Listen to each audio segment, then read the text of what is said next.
Bom dia.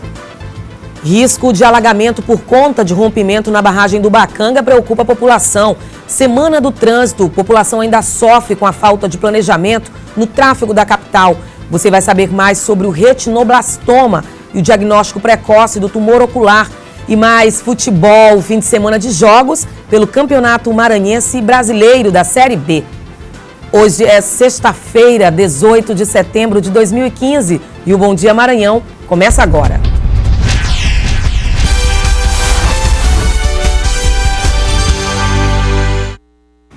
E a gente abre a edição de hoje falando de trânsito. Amanhã serão realizadas ações educativas nas praias, com abordagens e fiscalização da lei seca, de 8 às 11 da noite, no retorno do Olho d'Água e Praia do Araçagi. Vamos ao vivo saber mais com o repórter Eduardo Ericeira, que tem outros detalhes. Ô Eduardo, muita gente ainda não pagou aí o imposto sobre a propriedade de veículos automotores, o famoso IPVA. É isso mesmo? Bom dia. É isso mesmo, Helene. Muito bom dia a você, bom dia a todos que acompanham o Bom Dia Maranhão. Como você já falou, vai acontecer aí essa fiscalização não só para coibir aí os motoristas que dirigem embriagados, a questão aí da lei seca, mas também ver na questão de documentação dos motoristas e também do veículo. Segundo a Secretaria Estadual de Fazenda, mais de 10 mil veículos foram adquiridos em todo o estado do Maranhão e não tiveram aí a questão do pagamento do IPVA, o lançamento do IPVA, e podem estar circulando irregularmente. Dos veículos identificados sem o pagamento do IPVA, 252 são de 4 rodas. O débito do IPVA está no valor de R$ 678 mil, um montante aí de R$ 678 mil, segundo a Cefaz. Os proprietários já foram identificados e seus endereços localizados para onde foram enviadas as notificações. Quer dizer, as pessoas que estão devendo foram notificados para realizar o pagamento. Caso não façam o pagamento em 30 dias, apenas um mês, terão os débitos inscritos em dívida ativa no Estado para execução judicial e terão seu nome no registro do cadastro restritivo do Serasa. Segundo o secretário de Fazenda, Marcelo Ribeiro, mais de 10 mil veículos de 2 rodas, motocicletas, portanto, com a mesma irregularidade, sem registro de licenciamento no Detran e sem o pagamento do IPVA, foram adquiridos também no Maranhão e estão transitando nas rodovias do estado de forma irregular. Portanto, Eliane, o governo do estado está notificando e quem não fizer o pagamento em 30 dias vai ter o seu nome aí no Serasa e também vai entrar na dívida externa, na dívida interna do estado e aí pode ser alvo de uma execução judicial. É com você, Eliane. Obrigada, Eduardo. Bom dia. Daqui a pouco você volta trazendo as informações do futebol. E olha, a Prefeitura de Coroatá protocolou nesta quinta-feira um pedido de desfiliação da Federação dos Municípios do Estado do Maranhão, a FAMEM. O documento, assinado pela prefeita Tereza Murá, foi destinado ao prefeito Gil Cutrim, presidente da entidade. No ofício, foi criticada a postura da FAMEM. Segundo o documento protocolado na federação, em 2015, quase R$70 mil foram pagos pelo município à FAMEM, sem que houvesse a devida defesa às necessidades da gestão municipal, especialmente na área da saúde. A nota encaminhada à federação informou que um diálogo permanente está sendo mantido, sendo que por diversas vezes a direção da entidade promoveu encontros entre prefeitos e representantes do atual governo e que em todos eles detalharam a situação financeira difícil pela qual passa o Estado.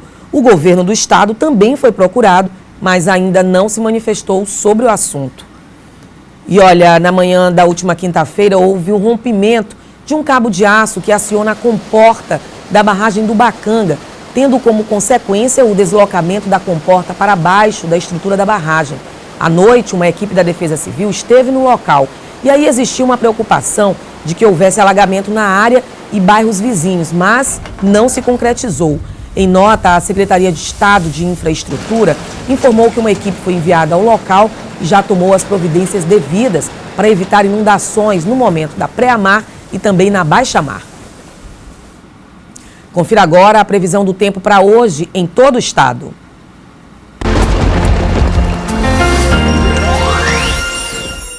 A sexta-feira promete tempo firme. Em Colinas, as temperaturas variam entre 21 e 38 graus. Em Pinheiro, a mínima será de 24 e a máxima de 34 graus. Em Caxias, será um dia quente, com a temperatura máxima próxima aos 40 graus. Em São Luís, a mínima será 24 e a máxima 33 graus. E a seguir vamos falar sobre o trânsito caótico da capital e o lançamento de um livro que aborda o assunto. Agora são 7h39, eu volto já.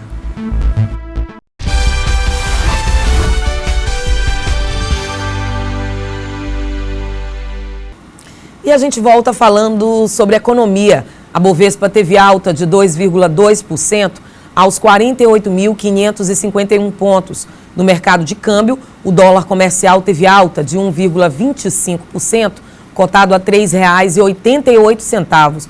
O peso argentino teve alta de 1,54% e vale 41 centavos. O euro também teve alta de 3,04%, cotado a R$ 4,46. E começa hoje a Semana Nacional de Trânsito. Em São Luís, a população ainda sofre com a falta de planejamento e com os constantes engarrafamentos. Nesse cruzamento na Areinha, a sinalização indica que é proibido virar à esquerda. Muitos condutores observam a placa, mas insistem no erro. Esse é só mais um exemplo de imprudências cometidas no trânsito de São Luís. Condutores que não se intimidam em demonstrar total desrespeito à legislação. É necessário que haja uma formação mais específica, não somente por uma questão biológica, mas também envolvendo questão emocional, questão psicológica e, claro, com relação às leis de trânsito. Então, é necessário que haja uma formação melhor desses condutores. Também é necessário que haja uma infraestrutura melhor do trânsito. É necessário que haja também pedestres e ciclistas melhores capacitados para agir como tal. Estamos em plena Semana Nacional de Trânsito, que visa conscientizar motoristas quanto às boas práticas que devem ser adotadas em ruas e avenidas, garantindo assim maior segurança de todos. Mas além de orientar condutores, é preciso maior responsabilidade das autoridades ligadas ao trânsito. Vias mal sinalizadas, com presença de buracos ou em condições precárias, prejudicam o bom andamento do tráfego. Numa cidade como São Luís, mal planejada, há também um outro grave problema: a ausência de vias alternativas. Aí já viu, trânsito complicado na certa. A concepção de vias alternativas é sim uma forma de tentar amenizar com o trânsito intenso presente principalmente nas capitais brasileiras. Mas a solução para acabar de vez com os grandes congestionamentos seria um maior investimento em transporte público de qualidade. Para que se diminua a quantidade de veículos, colocando mais pessoas em um veículo só. Então, para isso você tem que ter um transporte público de alta qualidade, não é simplesmente um carro que sai de um ponto e chega a outro. Você tem que ter transporte público eficiente, rápido, confortável, seguro, né? Principalmente seguro. Então, havendo investimento em transporte público e investimento em infraestrutura viária, aí com certeza você vai ter um trânsito com melhor fluidez e um trânsito mais saudável. E um livro sobre o comportamento no trânsito será lançado na capital. E sobre essas questões, eu converso agora com a doutoranda do Programa de Pós-Graduação em Transportes, Zuleide Feitosa. Bom dia, seja muito bem-vindo ao Bom Dia Maranhão. E aí o entrevistado falou dessa questão, e finalizou essa reportagem falando da importância desse transporte integrado. É isso mesmo, hein, Zuleide? O país como um todo, o Brasil e o Maranhão, né, nossa São Luís, que é uma cidade que está se desenvolvendo muito, tem uma grande necessidade de investir em infraestrutura, principalmente em infraestrutura de transporte. Nós temos hoje um transporte muito desintegrado. Qual é a necessidade mais urgente? É integrar o automóvel, transporte de massa, ônibus, né, que não sai tão caro quanto o metrô, né, o subway, e a bicicleta. Hoje, em São Paulo, já temos a bicicleta fazendo parte do cotidiano do paulista. Nós também poderíamos ter isso aqui, né? Além do transporte integrado, esse transporte ele teria que ter condições. Na maioria das vezes, o que as pessoas reclamam muito é de que falta estrutura, né? O transporte público, principalmente aqui da capital, está completamente sucateado. Então, as pessoas acabam comprando um veículo né, que é algo necessário. Se talvez tivéssemos um transporte com uma qualidade melhor, o número de carros poderia até diminuir aqui na capital. A qualidade do transporte é essencial, pontualidade também. Nós temos hoje uma necessidade, uma demanda muito grande de pessoas indo e vindo. Então, para transitar com maior eficiência, seria necessário tanto investir em transporte de massa, quanto integrar as vias com bicicleta, ter mais respeito ao condutor, ter mais respeito ao pedestre e esse ambiente ficar mais favorável às pessoas terem mobilidade, que é o que está faltando nas nossas cidades, no Brasil como um todo, rara exceção. Curitiba seria uma exceção? Exato, a exceção é Curitiba, né? Curitiba tem transporte integrado nesses aspectos dos quais eu estou colocando. Tem inclusive um planejamento que favorece o pedestre. Aqui não tem essa possibilidade? Será que é tão complicado trazer essa boa nova para a capital? Não acho que seja complicado, falta vontade. Né? Falta vontade pública. O nosso livro ele traz questões muito pontuais sobre gestão, né? Os problemas que o Brasil vem enfrentando, as cidades do Brasil vem enfrentando em mobilidade, e uma das questões que a gente tenta abrir para a discussão é que falta vontade pública. O planejamento é necessário, obviamente, mas as decisões, os tomadores de decisão são quem acabam fazendo acontecer ou não a mudança. E, como tal, o pedestre está envolvido, o condutor de automóvel está envolvido, o condutor do ônibus está envolvido, o ciclista, o motociclista. E nesse contexto do ambiente do trânsito, nós precisaríamos entrar com ações mais diretas, que seriam do planejamento urbano, que é uma intervenção necessária, e com a conscientização da população para outros indicadores de trânsito. Que nós temos hoje um risco de trânsito, risco país no trânsito muito alto, né? O que nós temos? 60% dos acidentes hoje é desatenção. Temos 43 mil mortes ao ano, óbitos. Isso significativamente é muita dor para as pessoas que perdem seus entes queridos no trânsito. Fora o estresse também, né? Que é o estresse é outro matador silencioso, né? Porque o estresse que acontece na hora da explosão de raiva no trânsito, ele não para ali. Ele vai trazendo doenças cardíacas para as pessoas, vai trazendo dificuldade de lidar com o cotidiano, com o dia a dia, com raiva. O trânsito é um grande vetor de raiva. Por que se age de maneira tão individualista no trânsito? E até mesmo por que a gente comete, a maioria das pessoas, inclusive, comete infração, mesmo sabendo que é algo inadequado? Falta de consciência do próprio comportamento. Nós, às vezes, temos atitudes que são favoráveis a manter um bom trânsito, uma qualidade de vida boa no trânsito. O que é atitude? Eu penso que eu gostaria de que não houvesse colisão, de que ninguém brigasse no trânsito, de que ninguém se irritasse no trânsito. Mas quando eu sou o ator do trânsito, quando eu estou dirigindo meu automóvel, minha motocicleta ou dirigindo qualquer outro veículo, meu comportamento às vezes denuncia exatamente algo contrário ao que eu penso. Porque eu não me tornei consciente de que eu devo ter um comportamento de cidadania. Ceder a vez, por exemplo. É tão importante você estar precisando entrar da via secundária para a principal e alguém ter a capacidade de entender que você está com dificuldade e ceder a vez, deixar você passar. Simples assim. Simples, muito simples assim, mas normalmente o que a gente observa é que o comportamento do condutor se transforma nessa hora. Ele acelera mais o carro. Não deixa o outro entrar. Né? A gente olha muito isso aqui em São Luís. Nós temos o benefício, por exemplo, em Brasília, de as pessoas pararem na faixa do pedestre. Isso já tem uma cultura. Mas no início foi preciso tomar 3 decisões mínimas. Divulgar, educando, a necessidade das pessoas pararem para o pedestre na faixa. Depois, punir, fiscalizar e punir. Então, se não para na faixa, vai levar uma multa, mas isso tem um tempo prévio, se passa uns 3 meses advertindo que aquele comportamento é necessário, passa mais 3 fiscalizando, só tendo lá a presença da lei, né? Às vezes aqui o sinal... Para fortalecer e depois multa. Não pode ir multando de uma vez, Sim. né? Às vezes o sinal aqui está fechado e o pedestre, ele, mesmo sabendo que o sinal está fechado, ele tem medo de fazer a travessia, porque de repente ele pode ser surpreendido com um motociclista, por exemplo, entendeu? O medo ainda é muito grande. E aí você estava falando do livro sobre o comportamento do trânsito, que vai ser lançado aqui na capital. Quando é que vai acontecer esse lançamento, hein? Nós temos uma prévia para hoje na UFMA, mais universitária, né, mais acadêmica. Às 17 horas, eu também farei uma palestra sobre psicologia e trânsito. Sim. E depois o lançamento do livro. E no SEUMA, às 19 horas, no dia 21, segunda-feira, está todo mundo convocado a comparecer, aprender um pouco sobre cidadania no trânsito, aprender um pouco o que a pesquisa vem mobilizando para o trânsito ficar melhor.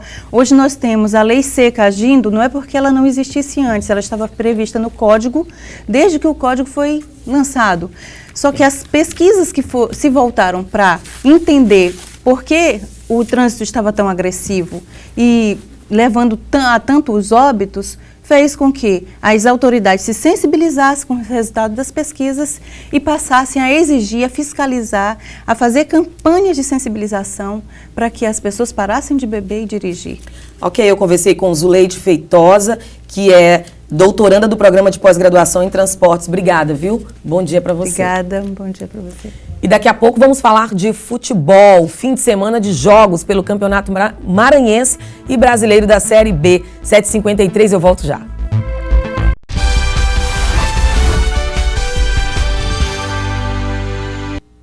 E olha só, hoje é o Dia Nacional de Conscientização e Incentivo ao Diagnóstico Precoce do Retinoblastoma, um tipo de tumor ocular. Para entender mais sobre o assunto, eu converso agora com o oncopediatra César Casagranda. Bom dia, seja bem-vindo ao Bom Dia Maranhão. Explica pra gente o que é esse retinoblastoma. Retinoblastoma é um tumor ocular, um tumor que acontece no olho, o mais comum em crianças. Ele acontece com maior frequência em crianças de 0 a 5 anos. Como é que os pais devem ficar atentos, alerta para esse tipo de doença? O que eles devem fazer? Hein? Então, o nosso objetivo hoje é divulgar a necessidade do diagnóstico precoce. Sim. O diagnóstico precoce, você conseguindo detectar o quanto antes que a gente consiga ver o tumor visualmente, a gente consegue aumentar a chance de cura dessa criança. De cura e até salvar o olho da criança. É um teste feito, então, logo após o nascimento? Como é que é? Então, disponibilizado para esses pais? Não, é um teste simples. A gente quer incentivar que o pediatra faça o teste do olhinho. Olhe com o aparelhinho dentro do olho para ver se existe algum resquício, alguma alteração precoce nesse olho. Porque no momento que a gente consegue... Hoje, o mais comum é o pai chegar para a gente e dizer: eu tirei essa fotografia e ver... meu filho está com o olho branco. Quando chega nesse momento, o tumor já está avançado. Então, a chance de cura dessa criança já reduz. Então, quando identificado logo de maneira precoce, por isso que esse teste do olhinho ele é tão importante, essas chances de cura, elas aumentam em 50%. A criança que consegue... a criança que diagnosticada precocemente, ela chega a 80%, 90% de chance de cura. Quando o tumor está mais avançado, quando o reflexo já é visível, a olho nu, a chance cai em 50%.